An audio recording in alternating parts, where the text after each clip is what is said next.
მოგესალმებით და წარმოგიდგენ ჩვენი სტუდიის სტუმარს, იბერია ბიზნეს ჯგუფის პრეზიდენტი ბატონი ტარიელ ხეჩიკაშვილი. მადლობა ბატონ ტარიელ, რომ ხართ ჩვენთან ერთად. ბრაზილიას გულშემატკივრობთ ძალიან დიდი ხანია, ბავშვობიდან შეიძლება ითქვას. როგორია დღეს თქვენი ფავორიტი გუნდის შანსები?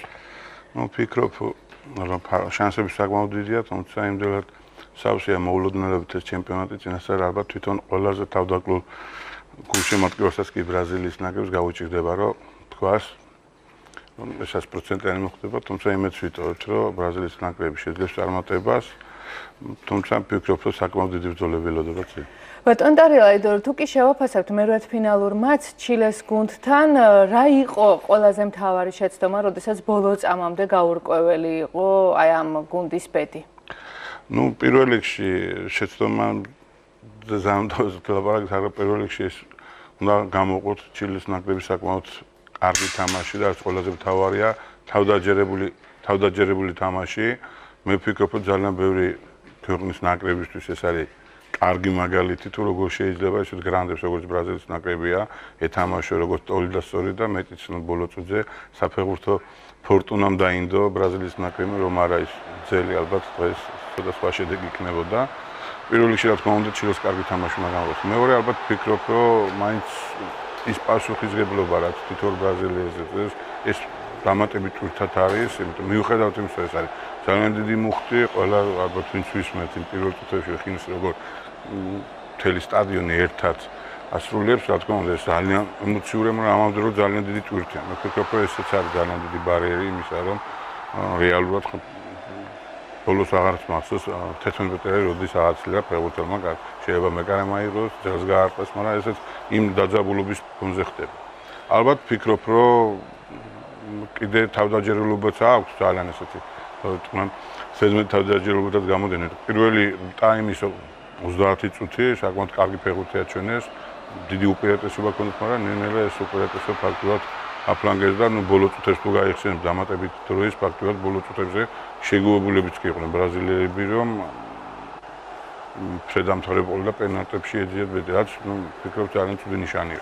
მე ვიცი, რომ ბრაზილიას გულშემატკივრობთ 1982 წლიდან და წლების წინ ბატონმა გურამ ფანჯიკიძემ ბრძანა, როდესაც დასრულდა მსოფლიოს პირველობა, წარმატებული, როდესაც ბრაზილიის ნაკრები იქ არავინ სვავს კითხვას, რატომ მოიგო ამ გუნდმა და სხვა ყველა შემთხვევაში ნებისმიერი პირველობის დასრულების შემდეგ ჩნდება კითხვებიო და რატომ დაიმსახურა ბრაზილიამ აი ამგვარი კრიტერიუმიც და ამგვარი შეფასებაც? 82 წლიდან 78 წლიდან მახსოვს რა თქმა უნდა ჩემპიონატი, მაგრამ 82 წლიდან უკვე დაიწყო გულშემატკივრობა. რეალურად საფეხბურთო გემოვნება ჩამომოყალიბა იმ ნაკრებმა, რომელსაც სამწუხაროდ ვერ მოიგეს ჩემპიონატი, მაგრამ სასახად ყველა აღიარებს, ეს ფეხბურთი უყვარს, რომ ალბათ ერთ-ერთი ყველაზე ლამაზ ფეხბურთს თამაშობდა 82 წლის ფორმაციის ნაკრები და ამოდენ პარადოქსულად უნდა იყოს 94 წელს ბრაზილია გახდა ჩემპიონი, მაგრამ დღეს ძალიან ცოტა სახს იმ ნაკრების მოთამაშეები იმ ფორმატით, რა ფორმატითაც იყო.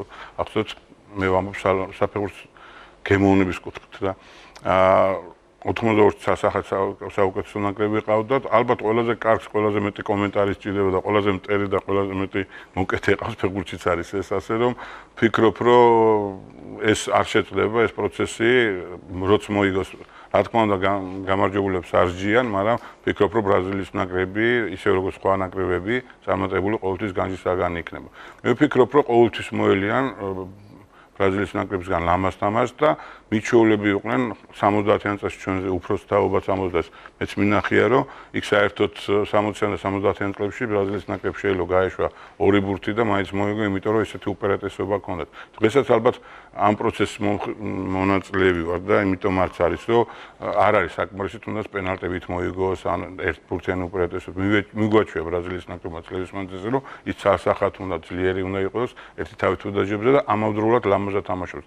დღევანდელი საფეხბურთო კონკურენციის პირობებში ეს საკმაოდ ძნელია იყო ერთი თავით მაღალი, ასითაც მაღალი და შედეგიც ჰქონდეს. ამიტომ ეს კონკურენცია როცა დიდია, ის უპირატესობა აღარ აქვს სამწუხაროდ ბრაზილიის ნაკრებს, რაც ჰქონდა.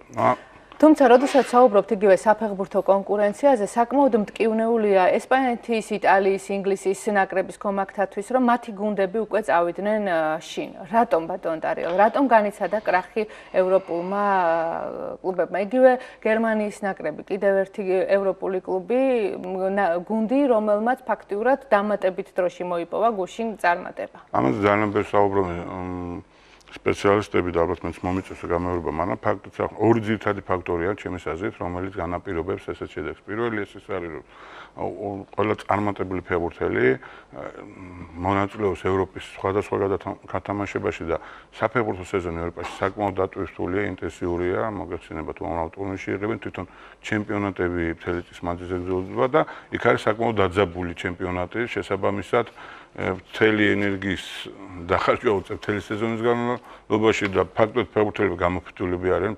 რეალურად რა ვიღოთ, უწინო ნაკრების ფეხბურთელებს აღდგენითი პროცესი არ ქონდა, ან დასვენებაც არ ქონდა, ეგრევე გადაერთვენ მონქცეული სეზონის მერე ჩემპიონატის ამზადებში. ეს ერთია და მეორე რაც ყველაზე მნიშვნელოვანია, იმ ნაკრებებს, რომელსაც მოულოდნელი არის, ხო, ბევრი სპეციალისტის კარგად თამაშობენ, მათ აქვს საკმაოდ დიდი мотиваცია.